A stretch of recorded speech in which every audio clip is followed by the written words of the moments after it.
If things go tits up, Yeah. I can learn the trumpet. Yeah. And I can do weddings, bar mitzvahs, funerals. But I could do little performances, the odd tune, and I think I'd be all right. I think I'd pay the bills. The important thing there, Nat, is you could. I could. You could. Hopefully we won't need to. But it's always good to have something in your back If you pocket. see it, you think, oh, bless her, she's fallen on hard times.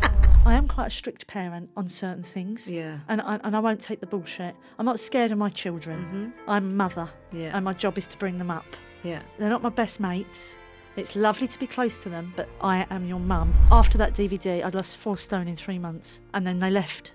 And then it was just over. Go back though to that. And then I just little ate and ate and ate and ate. And again, if you link it up, which you will in the book, Yeah. I'd lost mum at 19. Yeah. So all of that weight stuff was happening through all of that time. Yeah. Silly decisions were being made. Shouldn't have done that.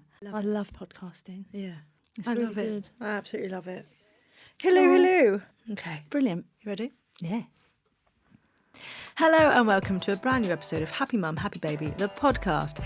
Today's guest is an actress who I actually feel like I've grown up with. She played Sonia Fowler in EastEnders since the age of 10, so for 32 years over that time she played Sonia Fowler. So I absolutely do feel like she's someone who was a teenager at the same time that I was, in her 20s, whatever. So it is an absolute pleasure to have her here. She has 2 daughters.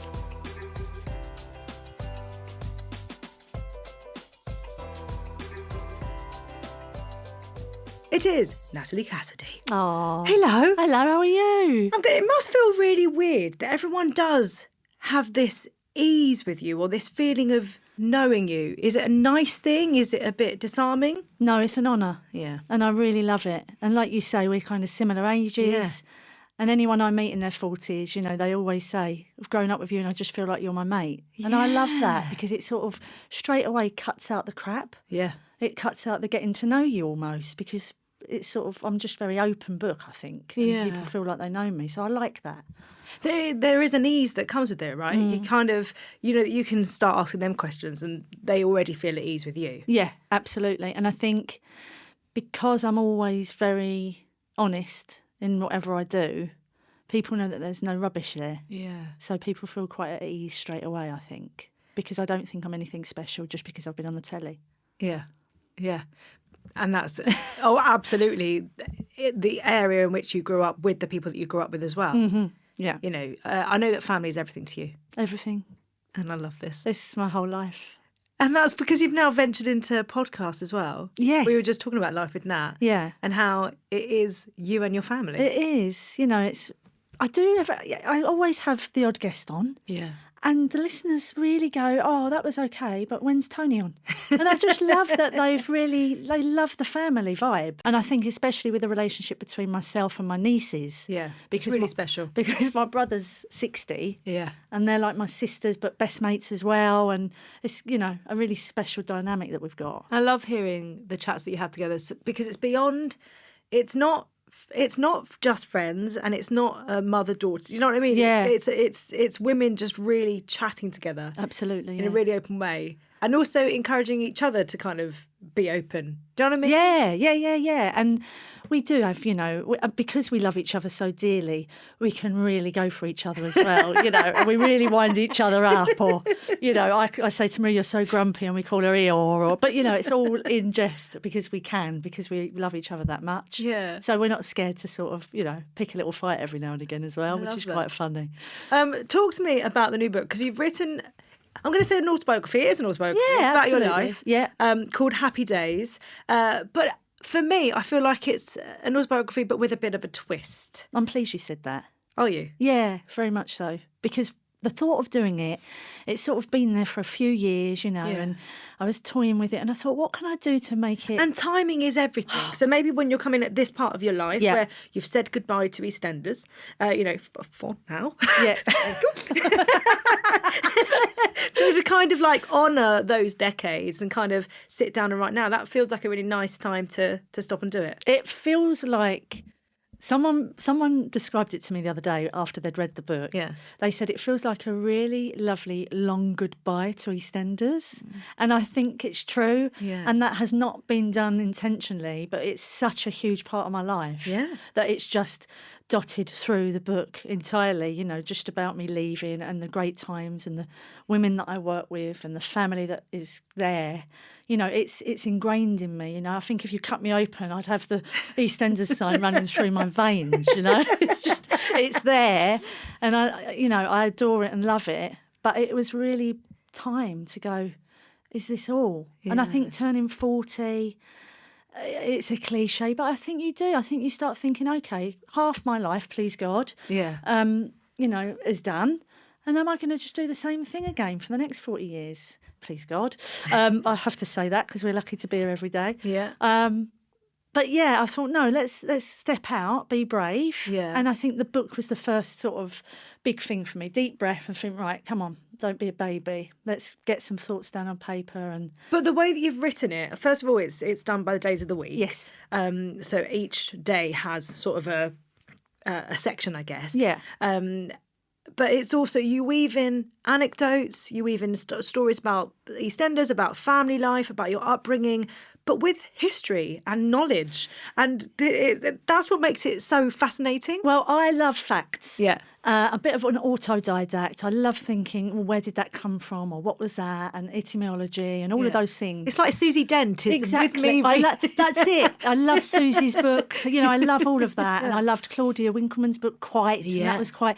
And so I took all of this inspiration and I thought, right, what I want to do. And I love Sandy Toksvik's where she was on the bus route. And I thought, I want mine to be different. And I love days of the week. And I always say, and I always have, happy Monday, happy Tuesday. So I thought, well, this is good. And then I thought, how can I do it? And I started thinking about a Monday. And my mum died on a Monday. My mum passed away on a Monday, but I had my first date with the love of my life on a Monday. And I thought, well, this is really interesting because actually I can tell different stories about different times in my life, but through the days of the week. Yeah. So that's where it started from. And how has it been writing it? Amazing. How was it? It was amazing. I loved it. It was quite tough at times because I've been through a lot of grief. And I lost my dad just over 4 years ago now, which is crazy because it feels like yesterday and 100 years ago. You know what grief's like. But yeah, it's really helped me. It's been a little bit of therapy for me because I've always felt a lot of guilt about my mum passing away when I was 19 and that mother thing, coming back to the pod. I was never around at that time as a teenager. And I felt awful guilt about losing her at a time where she wasn't important in my life. Yeah. And writing about that, coming to terms with that and actually going, you know what? That's what every teenager's like. Yeah. It was just unlucky that I lost her at that time. And unlucky in the fact that your older siblings were so much older, your brothers were so much older, so they'd done their going away and they'd come back. And I talk about that within the book because they were fantastic and they said, you can't feel like this. We did exactly what you did, but we had time to come back. Yeah. It's been brilliant, really, to write it. And also figuring out exactly how you feel about it and putting it down into words. Yeah. I feel like the tricky bit, actually, Nat, is now. Because you've really thought about the words that you put in this book. You've thought about how you articulate it. You've thought about what you want to share. Yes. And all of a sudden, you're in promo and you're having to talk about things in the more controlled environment. You know what I mean? You're so right, because it's actually your little baby. And you're writing it in your little room. And you're safe. And it's sort of safe and it's private almost. Yeah. It's like a diary that you're writing and then it sort of goes out into the world now. And I'm like, oh my God, I've got to talk about all the things that I wrote down. Exactly that. And sometimes when you do write something like this, you can look back at it and go, oh, I've shared that. I've shared that. And you can feel proud and happy that you've shared it. You want to talk about your mum and dad. Yeah. You know, but it is that thing of you've put your heart out there. I have put my heart out there. I have made some decisions within it. It's not... I'm not a poor me person. Yeah. Poor me, or what's happened to me, and it's terrible. And you've been respectful of certain areas of your life that, you know... Very much. I wanted to be respectful. My daughters are my daughters. It was really important for me that, you know, I did have a relationship that wasn't very good, but out of that came my Eliza, who's my pride and joy. Yeah. I didn't want to talk about that part of my life in detail because for me, that's over and gone, and thank goodness, you know, and it's just everything's great now. Yeah. And I just wanted it to be a little bit of joy for people. Yeah. I absolutely think that it is. Thank you. Let's go back to your childhood. Yeah. Talk to me about your mum and dad, your brothers. What was life like growing up? Because you were brought up in London. I was in Islington, not far from here. London. Not far, proper London. North London, Essex Road. I came along when my brothers were 15 and 18. My mum was 44, my dad was 46. What was the general reaction? Have they talked to you about that? The reaction was hilarious. I talk about it within the book. My brothers got up one day and I think my dad was giving them a lift somewhere. And he said, sons, listen, got something to tell you. We're going to have another little mouth to feed. And they both looked at him and went, are we finally getting a dog? I said, no, we're going to have a baby. And my brother Tony says, I was disgusted. I couldn't believe it. The thought Especially of it. at those ages, knowing exactly what has happened for you to be in the world. So, but they, I came along and I was very loved, and it was like I had 3 dads, That's amazing. It was. But growing up, really, because David got married at 18, he was away with Linda, and then Tony, it was just 4 or 5 years later, and then he obviously fled. So and you I had was your a mum and bit of dad to yourself? Yeah, I did. And I was a bit of a single sort of solo child, really, growing up. But Because you've always been described as quite an old soul. Yeah, I am, yeah. Do you reckon your mum and dad having their focus in that way, being that little bit older by that point, do you reckon that was part of that? Oh, very much so, because I was surrounded by adults all the time. And even then, I got the part in EastEnders at 10. And again, you're surrounded by adults. You're in an adult world. That's a massive switch in childhood. Huge. I know you were already acting, you were already going to Anna Shares. Yeah. That's a huge shift to suddenly be on that very, I don't know, prestigious set. Yeah, I mean, with at those the time, major responsibilities. as you say, at the time, television was very different than it is now. And it was huge. 4 channels. I think, was it still 4 channels then? I feel like Channel 5 I think came... I think 4 came out in the 80s. So it was, it wasn't. Yeah. 5 was out much later. Yeah. It was 4 channels. Yeah. So that's what we watched. The majority of people saw your face. A few times a week. Absolutely, and that's why people feel like they've known me because they've grown up with me. They mean well. People mean well. Yeah. But they'll come up and say, "Oh, you look actually all right in real life." But they say it as a compliment because Sonia was so dowdy. They say, "Oh, you're not as fat as you are on the telly," or those sort. And I kind of go, "Oh, yeah, thank you." Do you know, that was my Thanks very problem much. when stories started coming out, because I was like, everyone suddenly, you can't be wearing makeup every day. No, I don't care. So I don't care at all. No. And my thing about that is I'd rather be on the internet not wearing any makeup and then go out and people be like, oh, you look better. There you go. Than the other way around. Absolutely. We are doing it right. We're doing it right. I think so, yeah. Natalie Cassidy, rough in real life. Looks all glam on there, on the Insta.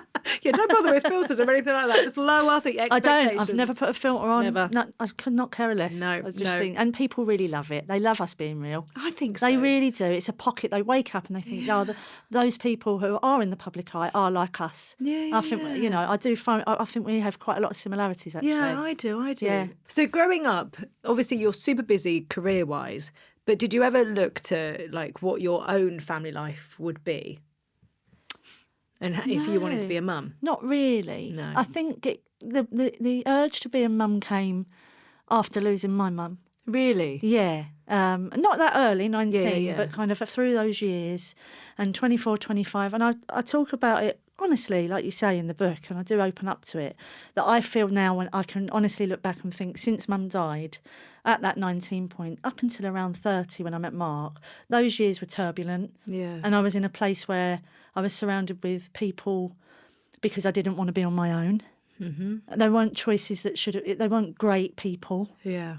And that's quite a harsh thing to say, but friends, choices, partners, that sort of thing. Around the same time that your mum died, your dad then moved away as well. He went to Lincolnshire. He went to Lincolnshire. So, you had your older brothers around, but they've got their own lives. They've got their lives, it is all families. of a sudden, like, you are quite isolated. But again, in this world where we know what it was like back then, 20 whatever years ago, where, the clubs, all that stuff, everyone...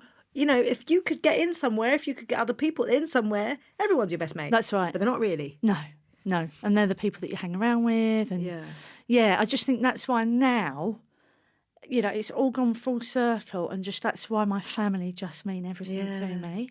Because you can just trust your family so much. But then there's also something really gorgeous about that, Nat, to anyone who's listening who might feel quite isolated, to kind of go, actually, no, you can build that family back. Do you know what I mean? You can. You can This build isn't it going to be back. a forever. And I would also say to anybody who is lonely and perhaps doesn't have any family around them, because that happens a lot, just try and not, just make those choices. So really think about who is around you. Yeah. Because sometimes it is better to be on your own than be with the wrong people. Yeah. And be patient. And, you'll know in your gut when it's the right people. Yeah. I can count my girlfriends on my one hand. And I've been so busy of late since leaving EastEnders. I haven't seen anybody. Yeah. And it's those people that they just text and say, you're doing brilliant, don't worry, see you soon. Yeah. There's no moaning or, those friends, those sort of drainers. I say, They feel like they need sorry, I'm not around, sorry, I'm not around. I don't need to do any of that. And that's when your best mates are. Yeah.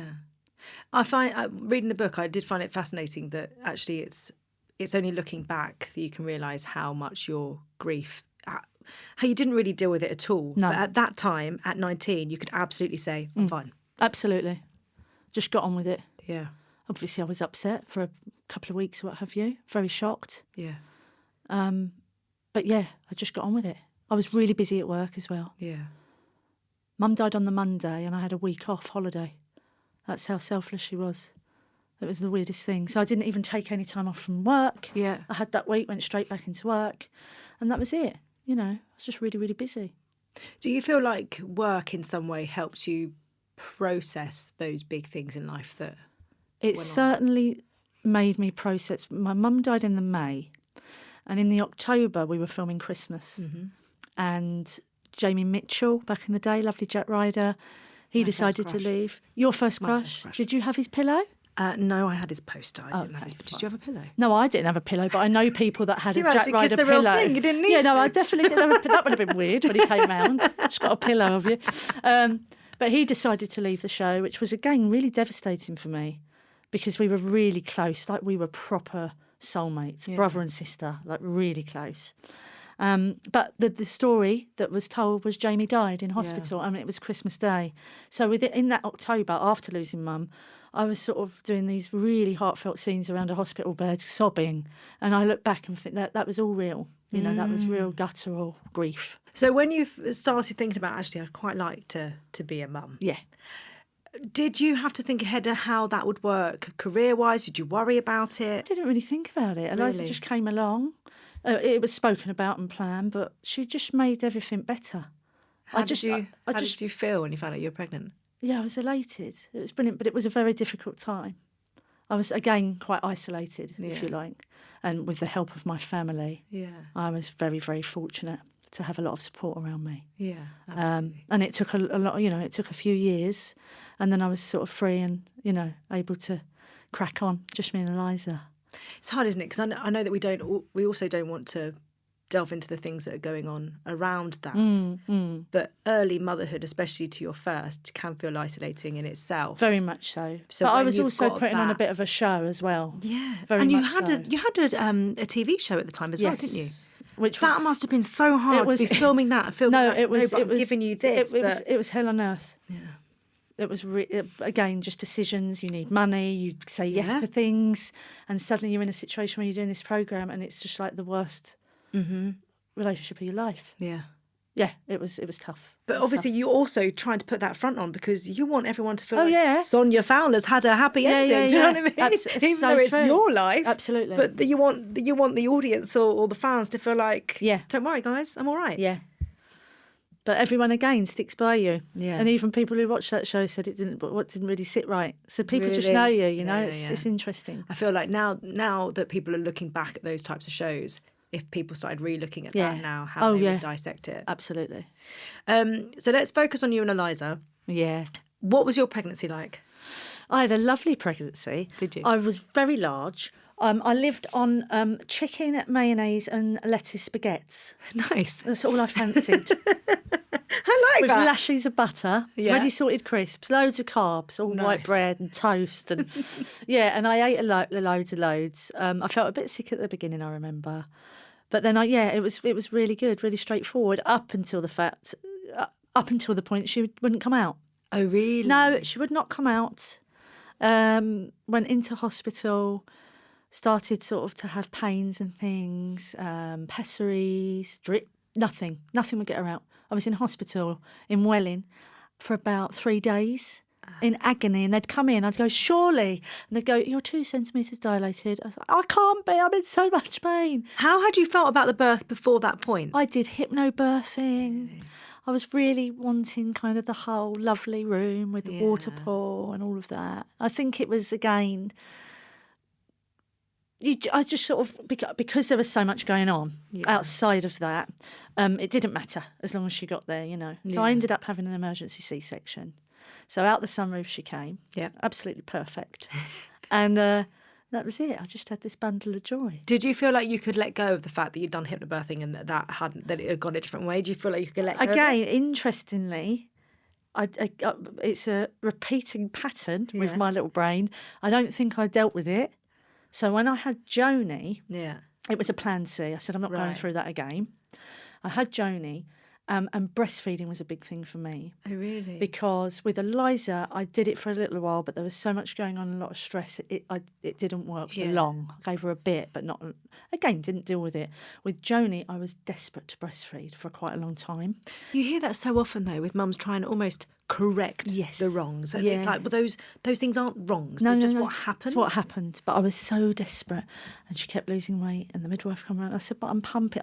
I was one of these ladies, honestly, I would pump for 2 hours and get 10 mils. It just wasn't coming. And I did everything. I did the honestly, teas. I can feel that on my nipples just through saying that. I can sense the shape that they come out. Honestly, But I so wanted to, and I tried for about a month, and then I did sort of formula, bit of a mixture, and in the end she had formula. But I went into a real. I felt like I was feeding her poison. Really? Yeah, I was so guilty, and again, I think that stemmed. It's those 6 years before I went through. Yeah. But they're both brilliant, and they're both happy, and they're fine. And my niece-in-law, Annalisa, she hasn't breastfed, and she felt a bit of guilt. And I said, kids are fine. And I just think there's a lot about it. It's wonderful, the breastfeeding thing, if you can do it. Maria was like Daisy the cow. She was filling up bottles within 15 minutes. I was like, this is amazing. How is this possible? But isn't that amazing to see someone else doing it like that and going, well, my body doesn't do that. No, I know. And that's, our bodies are different. Yeah, absolutely. Because I think it's so important to have those chats with other women in your life to kind of realise those differences. Yeah. And actually what you might have been, struggling with, she might have been thriving with, but likewise what you were thriving with, she might have been struggling with. Absolutely right. Yeah. And my kids have always come first. Yeah. They're my life. I never feel like I'm missing out on things. Yeah. Which I think's a lovely thing to have when you have children. Yeah. I don't feel I'm missing out on holidays, or I've never been on a holiday without them. Mm-mm. I think we've had 2 nights away, Mark and I. Yeah. In the 11 years. It doesn't sit right with me. Maybe now they're growing up, it'll change. And Eliza now, of course, that I'm not the most important person. That she's getting to that point which I was at. Mates, the school life, the boys, all the fashion, the clothes, the hair, all of that is more important than being at home. Yeah. And I'm kind of just want to be there when she needs me. How does it make you feel to have a child that's kind of starting that pulling away process? It's hard, but because of what I went through, I think I'm handling it really well. And I don't want to make the mistakes that Mum made, God rest her soul, because they were so strict with me. Really? It was such a strict house, a loving house, but they were older and it was just strict and they didn't want me to do anything. I lied a lot. Do you think that's also because you were the baby and a girl? Yeah, baby, girl, all of it, age. But I lied a lot. My mates' mums would lie for me because they felt sorry for me.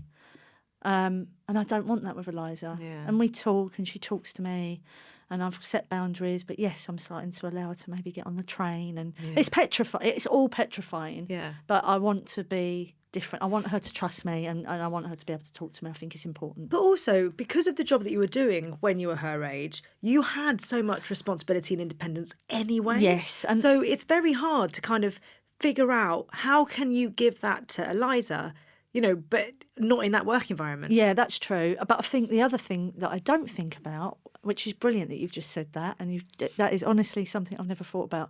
They did have a child that was on the telly. Yeah. So it must have been really petrifying letting me out. Yeah. Yeah. Because people recognise me and I've never even thought about that. So, yeah, it's interesting. You've said, I listened to you on Ryan's podcast about Oh, yeah. the heckling that you get as well. Hey, where's your trumpet? Yeah. All the time. But as a kid, that must have, for your mum and dad, thinking about it in that way, I've not even thought about your mum and dad being there for those moments. Sonia! As well. All out the window, shouting, where's Wellard, where's your trumpet? All the time. I mean, I still get a where's your trumpet at least, it's dwindling, but at least a couple of times a month. Does it get mentioned in every single thing that you do? Most things, yeah. Can you even play the trumpet? No, but I can get a tune out of it. I just give it a good blow and hope for the best, you know. Do you feel like you've just been reluctant to ever even try and have lessons? Because how good would it be if just at some point to shut everyone up, you got your trumpet out and you played a really great tune? I have thought, if things go tits up, I can learn the trumpet, Yeah. and I can do weddings, bar mitzvahs, funerals. But I could do little performances, the odd tune, and I think I'd be all right. I think I'd pay the bills. The important thing there, Nat, is you could. I could. You could. Hopefully we won't need to. But it's always good to have something in your back If you pocket. see it, you think, oh, bless her, she's fallen on hard times. But I really loved it, you know. It just made me feel whole. It made me feel that I never felt lonely again. Let's put it that way. I never felt lonely. Did it make you think about your mum? At that time, not really. Yeah. Not really. And as age has gone on, and I have thought about mum a lot more, I just miss that time. And I think it's important, you know, I do talk, the book is joyful, but it's so important to talk about grief, and I miss her more and more. Yeah. You know, I missed her yesterday because it was Eliza's 15th, and Joni's 9, and, you know, I just said, she would have absolutely loved my kids. She would have loved them to pieces. And I know she would have been around, and she would have been much older, but she would have loved it. Yeah. Yeah. So life with you and Eliza, when it got down to just the two of you, what was that like, juggling motherhood and work? It was really hard, but I had a lovely nursery up the road. And at that time, my dad was in quite good health, actually. He was well, but he'd moved back from Lincolnshire to live quite close. So bless him, when I look back, he would pick her up from nursery sometimes. It was near his retirement flat that he was in. And he'd pick her up and have her for a little while if I was out for a bit. And then I ended up getting a kind of a home helper nanny to help me. And it was a lovely time. It was a lovely time. And obviously I had my nieces around the corner and, you know, family were then close again. So that was really good. Talk to me about meeting Mark. Well, I met Mark just after I turned 30. And I'm nearly 31. And I went back to EastEnders. So I'd gone back. I'd been asked back. And it was a perfect time. I'd done some lovely theatre. I'd been on lots, you know, done the reality stuff. And not a lot was going on. And then I got this call out of the blue to say, we'd love to have you back. So it was perfect. So I went back, and Patsy was there, who plays Bianca, and I was sat in the Vic doing a scene. And most of the cameramen there are older. Okay. That's not being rude. They're all older, and I love them to death and known them all my life, but they are much older. Suddenly I saw this sort of young-looking lad. Fresh blood. Yeah. I thought, who's this? And I said to Patsy, who's that handsome bloke over there? And she went, let me introduce you, come over, you know. And we said hello, and Mark is very, very shy. Yeah. He's not, once he gets to know someone, he's fine, but, you know, he's not a great massive social butterfly who can just talk to anyone like me. We're quite yin and yang. Anyway, we started sort of exchanging the odd word, and then it was, you know, the odd conversation, and you could just feel the little frisson, you know, you can just feel it, the little frisson between you. I'd go on set, all those things. And then, I got his name off for Facebook, because he is Mark with a C. This was confusing for you. Very, very confusing. Can't stalk someone when you don't know how their name's spelled. Absolutely. And who spells Mark with a C? Anyway. Finally found him, sent him a message on Facebook to say, you know, it's been lovely chatting to you. I just thought I'd say hi. And he rang, I put my number, I said, maybe drop me a text or whatever. And he rang me immediately. Did you drop me? I would have been like, It was just the weirdest stuff. That is so weird. It's quite affronting. After these 10, 11 years, I know he loves a bloody phone conversation. Yeah. To this day, he likes a chat. He loves a chat. And we just started talking. We was on the phone for about an hour. And that was it. And after the first day, we'd be chatting, and he knew. I said, listen, I have Eliza. I can't go out all the time on my own. Yeah. It's me and Eliza. He was absolutely fine with it. And he met her a little while later, as Mummy's friend, Marky, whatever. And that was it, you know. It wasn't long before he moved in. Yeah. And Eliza's, you know, called him Dad from quite early on. And yeah. Well, because there's a beautiful point in the book, actually, where when you're pregnant with Joni, you talk about how people keep saying to Mark about his first child, and that actually really upset Mark. It did. It's like, it's not my first child, actually. Yeah, Mark has been there and loves her with all of his heart. The same as I just feel Joni. like with him even saying that, I always have a thing about sort of step parents. Parents, what a privilege it is to step into that role. If a parent or an adult does it in a way that is fully in, it's just such a beautiful thing. Yeah. And I really got a sense of how Mark has been with Eliza. Yeah. Just from that little His paragraph. birthday card yesterday. Well, I am a bit weird. I always buy 2 cards. Yeah. It's not I love Mum or Dad. I'll write mine and he'll write his. Yeah. Yeah, and she cried her eyes out yesterday. Did she? Yeah, because it was just such a heartfelt card. You know, and he means every word. Yeah. And I think it's a weird stage for dads at this age. Yeah. Because they really get embarrassed by their dads. And he's Mr. Annoying. Yeah. And it really aggravated. I said, babe, please don't let it hurt you. I know it's hard, but it's just that weird age. And I'm saying what everyone said to me, like, she will come back, but we've got a lot we're in now. We're strapping in for a few years. And then when you're out of it, Joni will be going through it. I know. Don't. Oh, gosh. But there must have been a point where, even before meeting Mark, sort of dating, were you even thinking about dating and how you would navigate that? Not really, not particularly.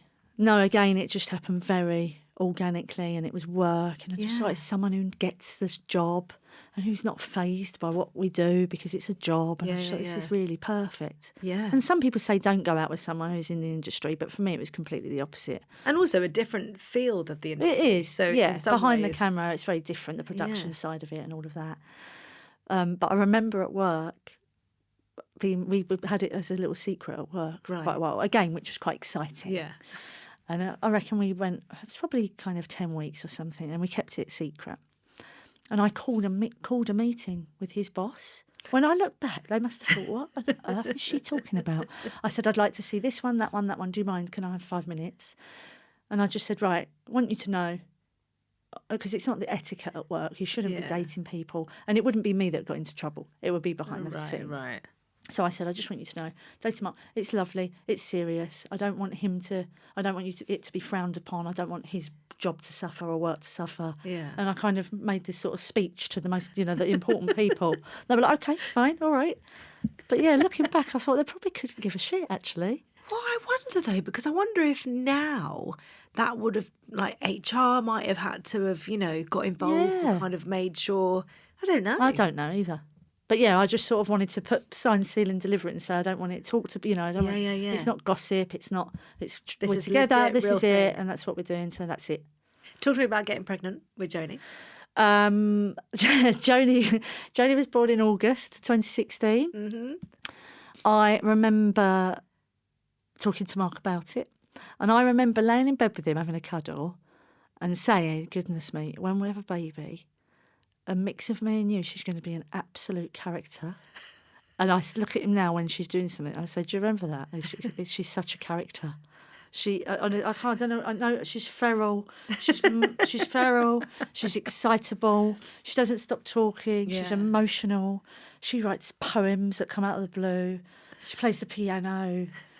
She's a mum when she comes in from school. I'm far too busy to do any spellings. I've got Ted. I've got this. She has 5 babies. We get in the pram. She's just, she doesn't stop. She doesn't stop all day. All day. Writing in a little link book or whatever you do at your school. So sorry. Joni was too busy looking after the babies tonight to do her spellings. I couldn't do the reading because she had a lot on. She's playing schools with her dolls, so sorry. But she's a bundle of joy. And the pregnancy was really lovely. What was it like finding out you were pregnant? It was brilliant. Absolutely brilliant. I remember being quite inebriated over that Christmas before. Okay. Mark tells the story quite well. He said you were so drunk at one point that you were just pouring Prosecco on the table, missing the glass. But I'd not had that much to drink. So he said you were all over the place. So after this sort of Christmas, and then I found out I was pregnant, you feel so guilty, don't you? You don't know. You're like, oh no. But anyway, that was that. And then the pregnancy, when we found out it was brilliant, we were really excited. And then going through the scans and things and wanted to make Eliza, just absolutely, she was so excited. And then when we said, would you want to find out the sex? We said, what I'd like you to do, we come up with it. I said, if you put it in an envelope for us.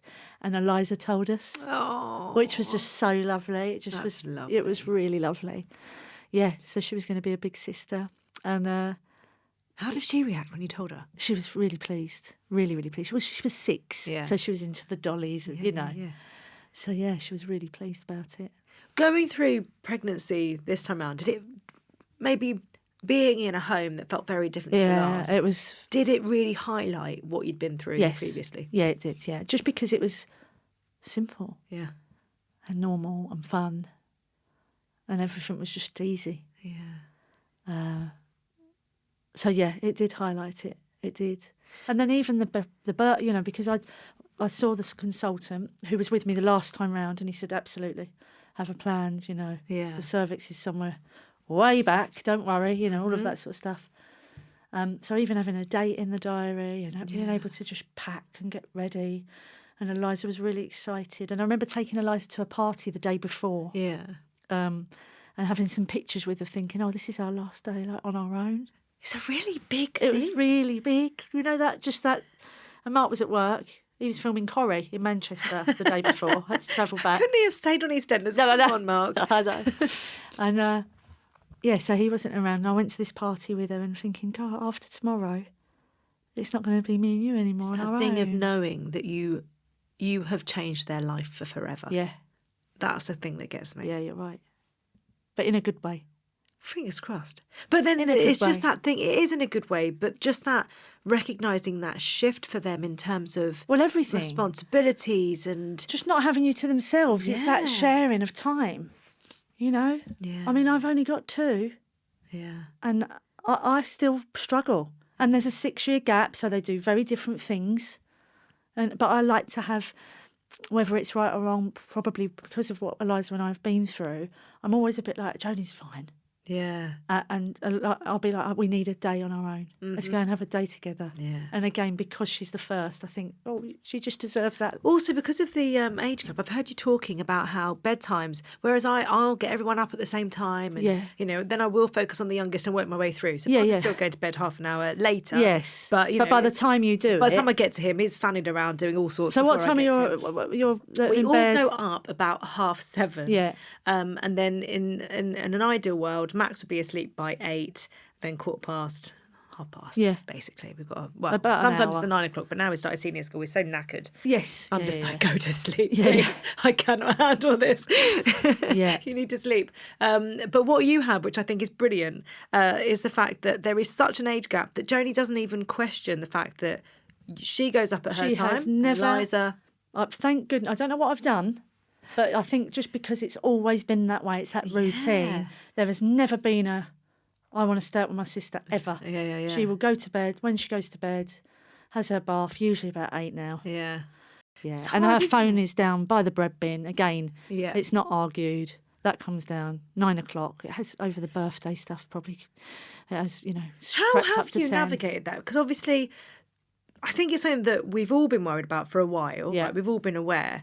But only in the last year or so has more been spoken about it. What, the phone stuff? Yeah. Oh. So, for those parents who might have given their children phones when they started secondary school. Yep. I had one when I was 13 because I was travelling into London. And I think, in my mind, it's not a bad thing to have a phone. Yep.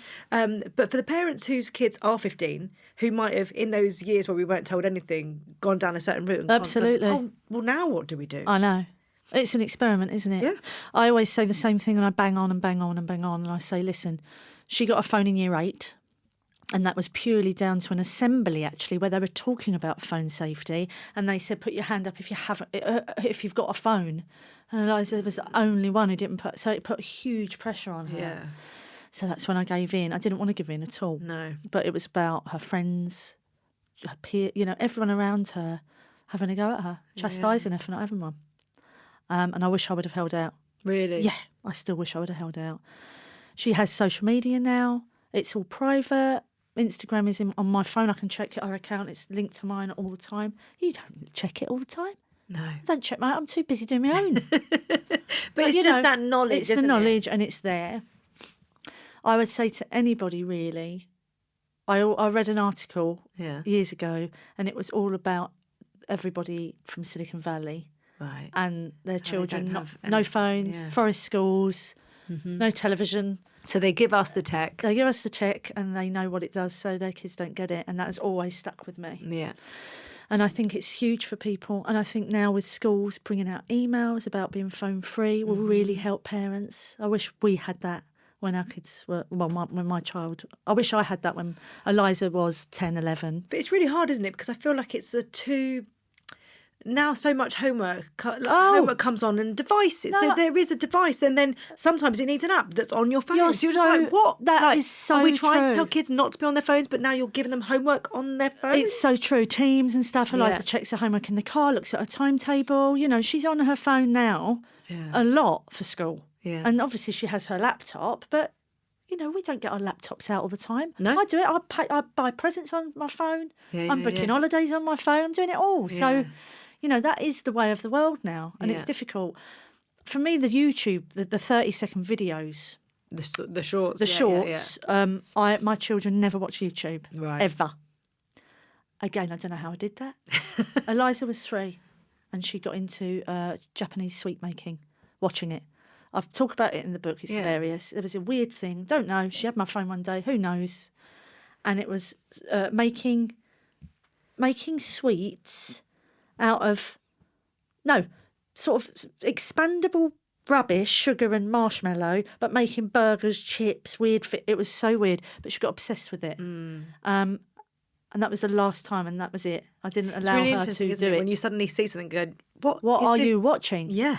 It's boundaries, right? And it's also setting examples by our own behaviours. It is, and I'm the worst. But I have to say, we argue, Eliza and I, over that. Oh, do and I you? think as parents and people listening, I do say it in Happy Days. I do say it in the book. I am quite a strict parent on certain things. Yeah. And I won't take the bullshit. I'm not scared of my children. I'm a mother. Yeah. And my job is to bring them up. Yeah. They're not my best mates. It's lovely to be close to them, but I am your mum. So when Eliza says, and I say, you've been on the phone a lot. You're looking at rubbish. Get off of it. You're on your phone. And I said, don't talk to me like that. I'm working on my phone. Yeah. And it is really confusing for her because I am working. I might be posting a video for something. Yeah. And I am sat on Instagram. But that I'm earning that money for Yeah. us. Yeah. So it's work. So it is really hard for her. Yeah. But I also think you need to not be scared of your own children. I absolutely agree. Absolutely. You can't be scared of them. No. And if they don't like you for an hour, that's fine. Yeah. But it's also like explaining it, right? It's explaining Yes. why you're putting that in place. Yeah. And picking those battles. Where are you going to be strict? Where It's where picking the can you feel a battles. little bit like they've got an element of freedom? Yeah. or- There's- especially when you say that you were brought up in quite a strict household. but so I it's know what really I hard, did. isn't it? I know what I did. Yeah. And I rebelled. Yeah. So I don't want that. No. So there are decisions being made that some of my family, my nieces or whatever, Els or Maria will say, I can't believe you're letting her do that. And I say, well, I am. That's my choice and you'll get there one day. Yeah. But there are certain things I'm doing that people can't believe, that maybe I'm letting her on a train or Yeah. because I've always said, no, she'll get a cab or I'll take her. But they need to do these things. Whereas, for instance, her, I don't know, it could be even if it's being quite rude or the phone thing I am strict with. Yeah. I just am. And also she knows how to value things. And as much as I will spoil her at Christmas or birthday, which I think are special days for children, I don't willy-nilly buy loads of stuff all the time. If it's stuff she needs, I'll say, well, I will do this, but that is a lot of money. You do realise, so I'm not frivolous and she values things. I mean, birthday, I bought her a bloody Chanel bronze. I mean, it's ridiculous. It's ridiculous, but she asked for it. But it's treats. But you can't do that all the time. My And Chanel we are bronzer- privileged because, there are so many people who can't afford to give their children much, even on the special days. Yeah. And I talk to them about that all the time. On that note, though, my Chanel bronzer lasted about 10 years. So It is so that's an true. investment. Doesn't it last forever, that one? Yeah. So there you go. Uh-huh. So it's Hopefully all right. she'll have it forever. Yeah. And if she loses it, I'll bloody kill her. Talk to me about life with Joni. When Joni first came along, Yeah. how did she shift things? It was a huge shift. I just remember this baking hot summer. Yeah. It was August the 16th, and I remember coming home with her, with my dad, and Zoe. We had a nanny then, a childminder who helped, so we could pop round. And I remember having all the windows open, and Mark's mum helped me so much, Jackie. You know, very, very lucky. She was with me. So Mark was with me when we went in the morning, obviously, and had Joni, because it was Plan C. And then I wanted Mark to bring Elia. Then brought Eliza in. Yeah. Eliza had stayed with Elia, and they had breakfast. And she bought her a big sister T-shirt, and then she come up to the hospital. And then I wanted Mark to go home that first night. Yeah. I said, it's really important that you're with Eliza tonight. I don't want us both not to be with her. So he went home, and Jackie stayed with me that first night in the hospital. And it was absolutely brilliant. She's such a, I'm very, very lucky. I always say, a lot of people talk to me about people that I worked with, Barbara Windsor, lovely Wendy Richard or June Brown, being mother figures. Yeah. And they've said it in the press, mother figures. It annoys me. I've not ever had another mother figure, just nice, strong women around. Yeah. But if Jackie writes "Love Mum too" in a card, that's okay. Yeah. So I feel very blessed to have. She's very caring. Yeah. Very understanding, and also took Eliza on as her own grandchild. From very early on. And you say that in the book. Yeah, I do. Yeah. I just remember this beautiful, warm summer, and because the family's so close, everyone was round all of the time, and I had this lovely fluffy lamb, flat sort of thing, and Joni would lay on it, and we were just all together. And I was trying to breastfeed at the time, but she was just a really good baby. Mark was around for a week or so, but then went back to work. And it's hard, isn't it, after a C-section, because you can't drive and you're not overly mobile. So I had everyone helping me out. Yeah. But Eliza just adored her. I've got some beautiful pictures of them, looking so little. When I look now, gosh, she was only 6 at the time. Yeah. But she just loved being with her, and her on the bed. I remember her. It's only looking back, isn't it, that you can realise how small she was. Do you know what I mean? It's so weird because she was the grown-up one then. Yeah. She was the grown-up but one. But you look and you go, but you were tiny. Yeah, I'd be going, grab Mummy the bottle, or grab that muslin, darling. The muslins are upstairs. Just grab that one. Well, it wasn't slave labour. But I would She's be just asking got a her Chanel bronzer. She's fine. But she was very, very, always again grown up for her age. Yeah. Because now, when I look at Joni, she's really childlike still, amazingly. Yeah. And I think, is that because she hasn't got a younger sibling? And I'm sure it is. But Eliza at 9, she was in the bake-off at 10. She did junior bake-off, my Eliza. That's amazing. But she was baking on her own at 9. And Joni, I would not trust to put the kettle on. Eliza was making me a cup of tea at 8. Yeah. So it is, and I think I baby Joni. Yeah. And then you get Eliza. I can't believe what she gets away with. When I was that age, you'd shout at me, and But the dynamics are always different. You don't love them any less, but it's just different mothering because of different times of your life. How was it going back to EastEnders after that maternity leave? Yeah. You did have did you have 8, 9 months? Yeah, I had about 8 months, yeah. How was it going back? Because all of a sudden, life is very different at that point, and it is. Sleep is everything. Sleep is everything. My kids weren't bad sleepers, though. That's good. They weren't too bad. Joni would wake up, but only a couple of times. I was very lucky. Yeah. But going back, I just didn't really want to go because I was loving that bubble. Yeah. But you've got to go. But it's hard, isn't it, when you have something in place, like you let work know I'm going to come back at this point, and it can sometimes feel like it's creeping up on you. Yeah. Also, I must correct you when it comes to maternity leave because we're freelance. We don't. Yeah. No. Maternity leave, I just mean some time off. Yeah, not getting paid for it. But time off. You know what I mean? No, because not even time off because you're raising a newborn. Yeah, absolutely. Just time. Just time. Just a bit of time. But it is, it is a huge thing to not be financially earning any money at all. Yeah. You're not in a company that pay for that, which is. And I thought, well, I've just got to get back, It's a huge chunk of our financial earnings that we're missing, so you have to get back. But it was okay, we had good childcare, we had Jackie helping. But then my dad got really ill when she was 1. And again, talk about it in the book, but I genuinely look back on that time as a bit of a blur. Right. And then I feel a bit guilty for Joni also, and Eliza, because I had a 1-year-old, a 7-year-old, and my dad who was sort of 80, 78, 80.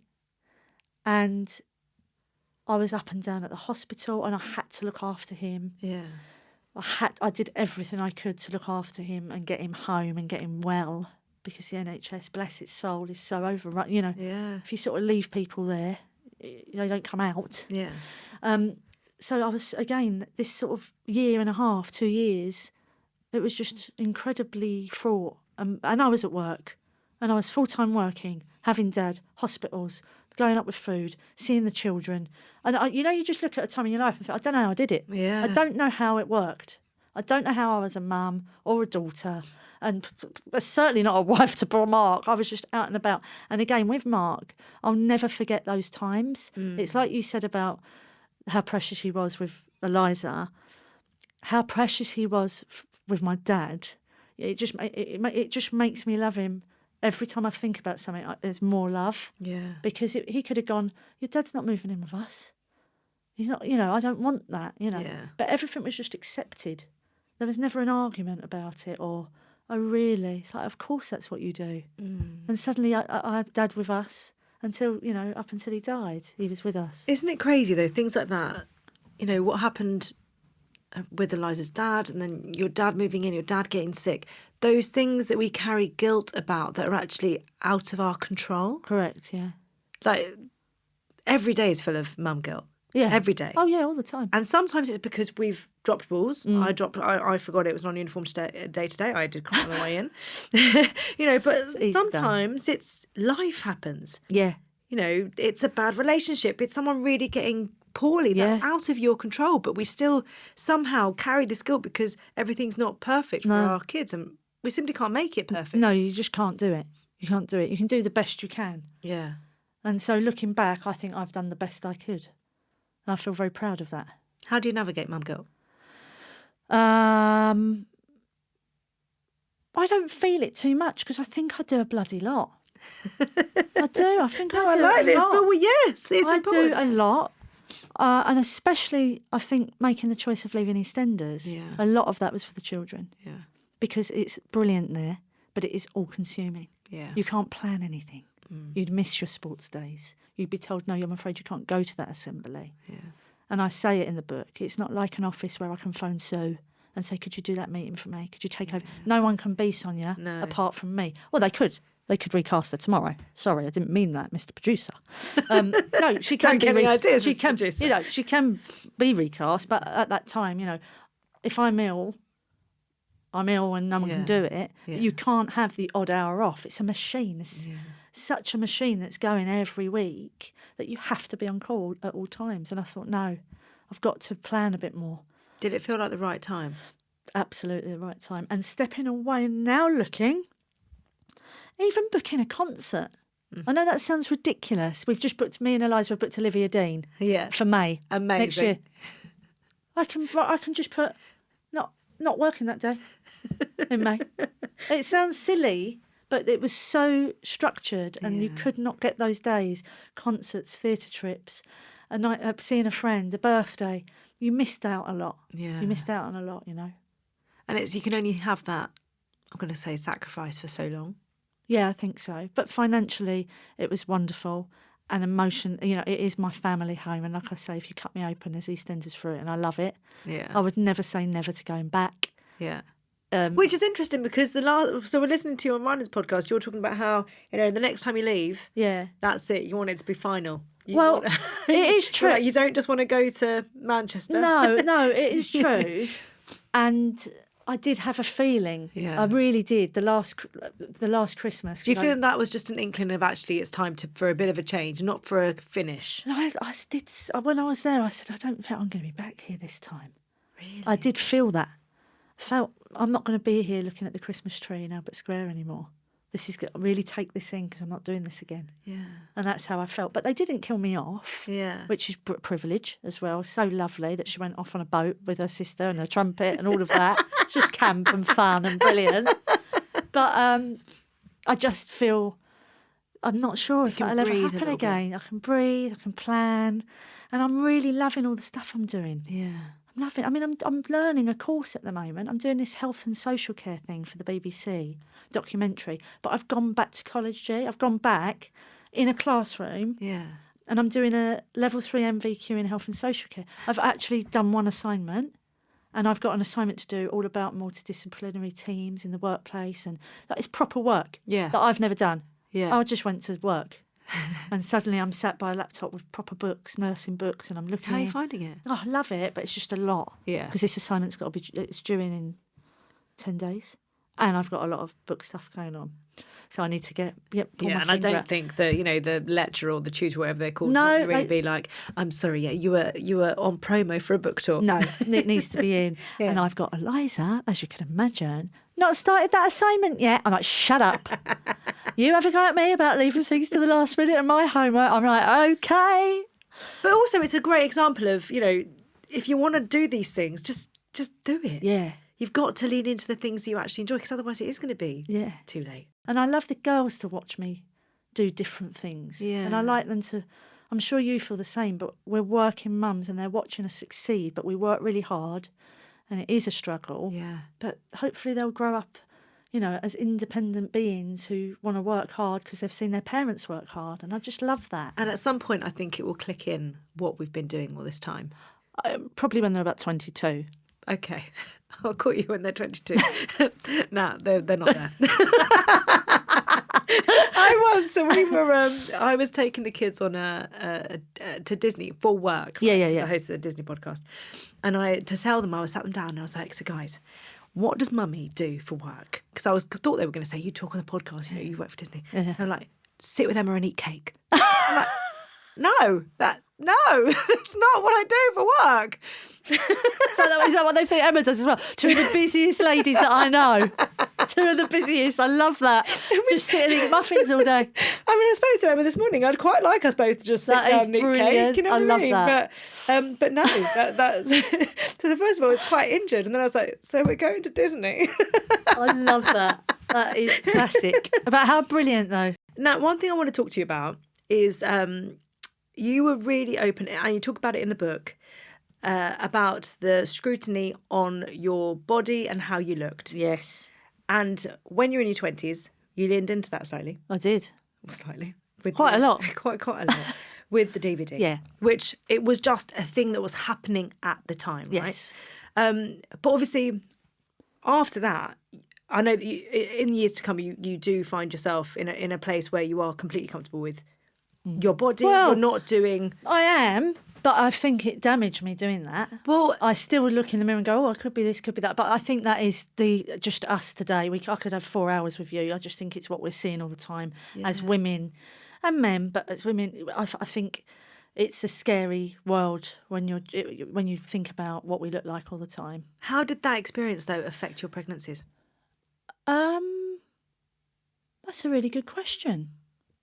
Especially, I don't think it did. I think I was most comfortable when pregnant because you can be fat when you're pregnant. After that DVD, I'd lost 4 stone in 3 months. And then they left. And then it was over. Go back, though, to that... And then I just little ate point. and ate and ate and ate. And again, if you link it up, which you will in the book, I'd lost mum at 19. Yeah. So all of that weight stuff was happening through all of that time. Yeah. Silly decisions were being made. Shouldn't have done that. Not the right guidance, it's a silly thing to do. But if someone says, here's 100 grand, do you want to lose some weight? I was like, yeah, I'll Absolutely, take it. that's 2 I'll have a things I'd go. very like to do. I'd like to do. I'll have a go. Yeah. But there's no, I just didn't have the support afterwards. And But like you said, it kind of took you into a world that I never... where suddenly people were like, oh, now she's focusing on her weight, so let's focus on Let's that. focus on that. And it just, it took a turn for the worse. I'd put loads of weight on very, very quickly afterwards, if not more. I think I just ate loads. And then I started taking laxatives at some point. And, I would never say I had an eating disorder. I'm very fortunate to say that. But, I think if I'd have carried on with laxatives and this and that, or who knows where I'd be. But I was very fortunate. But certainly an unhealthy relationship with weight and food. An unhealthy relationship, without doubt. How I got out of that, I think, was having children. Really? Yeah. I think because you're not the be-all and end-all anymore. Yeah. You have those kids and that's it. You forget about yourself. All you worry about, all you focus on is if they're well cared for, their dinner, what they're eating, what they're wearing, are they sleeping? That was my focus, and the idea of worrying about what I look like kind of fell to the wayside. Yeah. You know.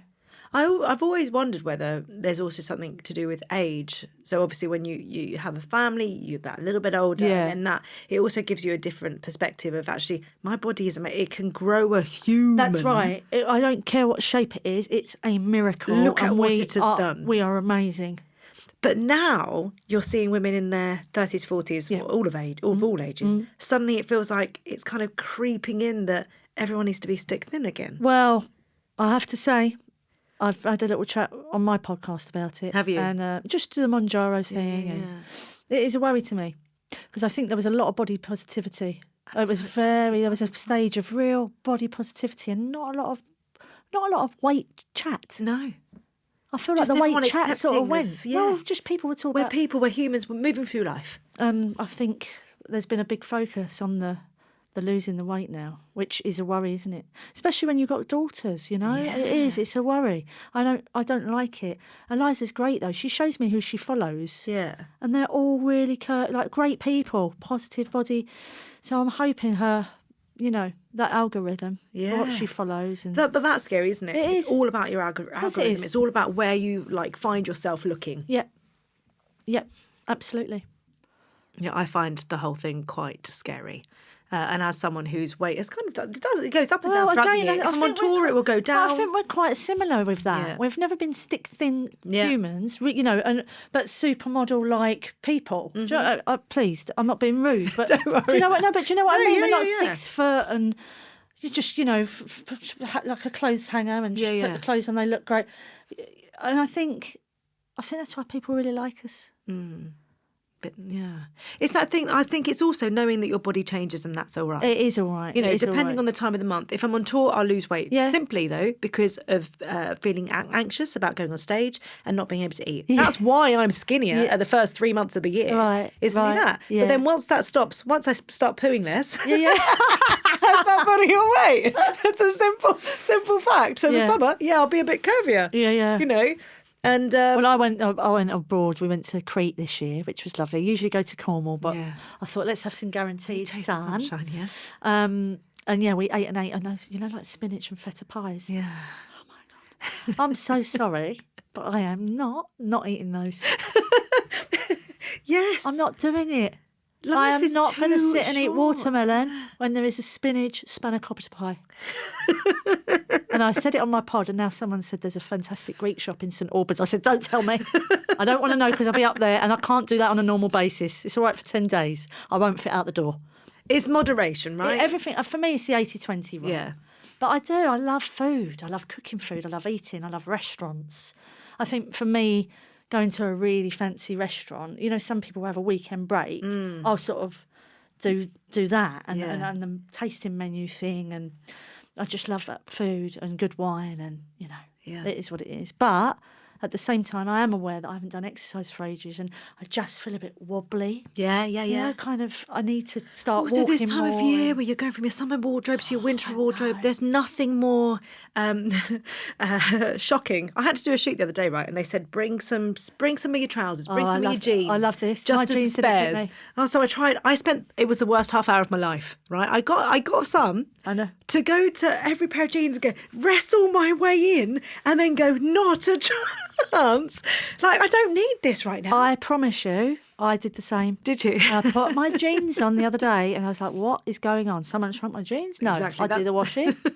I was like, oh, wow, I've really had a good summer. There's been a lot of pies eaten. Yeah. But you know what?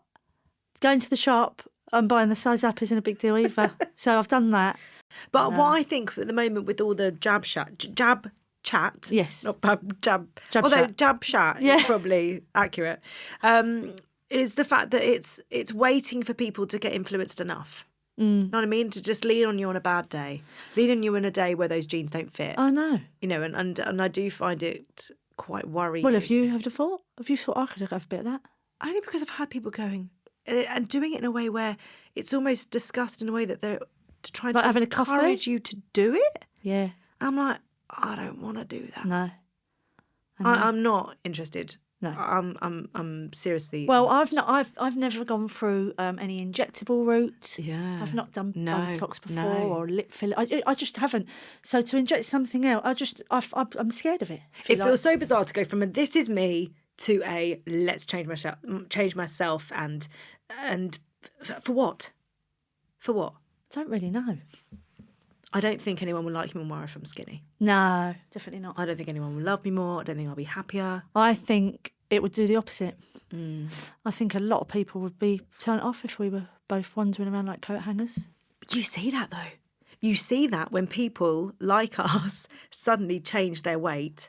And it is that big shift of I don't know how. Don't know who you are anymore. Yeah, because I thought you were one of us. Yeah. Yeah. Yeah. Yeah. It's interesting, isn't it? Very. Has motherhood been what you thought it would be? It has, but it's been much more rewarding, Yeah. more difficult than I ever thought it would be. But I love caring. Yeah. So I think it couldn't have been a better job for me. Yeah. It's the best job. If you could write a letter on motherhood, who would it be to and what would you say? I would write it to my mum. I would write a letter to my mum saying I'm really sorry that I wasn't there at the time and I wish I had you now. I would love to write that to my mum. But hopefully she's up in the ether hearing it all. Are there moments where you have to lean into signs or anything like that? Yeah, I lean into a lot of signs. Funnily enough, though, not really with my mum. Really? I think because it was such a long time ago. Yeah. But Dad, I feel all the time. But maybe that's because he passed in the house. Yeah. I was with him when he passed. I was, it was an honour. So I don't know. Maybe that's just the connection of the home. And I don't know if you've ever seen anyone pass away. No. That will blow your mind at any stage if you do have. I would call it an honour. Because my mum died, it was a real shock. I just got a phone call to say she'd gone. And then I had the complete opposite with my dad, where I was there and I cared and nursed for him, the whole thing. When you're with somebody and you see them take their last breath, I swear on my life, you look at the body and you're like, oh my God, they're gone. Oh my God. It's like stone. It is the craziest thing you've ever... And then you go, oh my God, this means nothing. This suit we're in means nothing. It is a very special moment. Heartbreaking, but very special. And you can see the soul go whoosh out. You're like, this means nothing. It is honestly amazing. So that I think of often when I am going, oh, my skirt looks a bit funny and I wish I looked that. I think, oh, remember that. It is irrelevant. And this is literally something to help us navigate life. Yeah. It's got nothing to actually do with the person that we are. It is, honestly. You're gone. I mean, it's nothing. It's incredible. It's incredible. How did you navigate your dad's death with your girls? It is one that I'm not sure I did the right thing, but at the time it was the right thing. So he had a couple of days to go. I didn't know that, but I could feel it. In fact, I knew everything. It was like being psychic. I knew exactly what was happening. All the family thought I was crazy. I was like, you all need to get round. What? I said, we've got to get round. He's not going to be here for long. What are you talking about? But I was right. So the family came round and the girls went to school one morning, gave him a kiss in bed, said goodbye, and then they stayed at friends' houses. And then that was a Friday, and then they came back on the Sunday morning. He died. He passed on a Saturday afternoon at 5:20. I know a lot of people would say that they should be there, they should see them go. It's more accepted. I know all of that. They should go to the funeral, all of that. They didn't. I just wanted to protect them from that pain. But it's not like I've gone, oh, he's fallen asleep, he's gone out. Yeah. Or he's fallen asleep. He died. He wasn't very well, but he was at home. He was safe with the family. I've got a big box with loads of photos of him with like a post box that Eliza made. And when it first happened, they would write letters and post it to Grandad. We talk about him all the time because he lived with us. I've got an annex.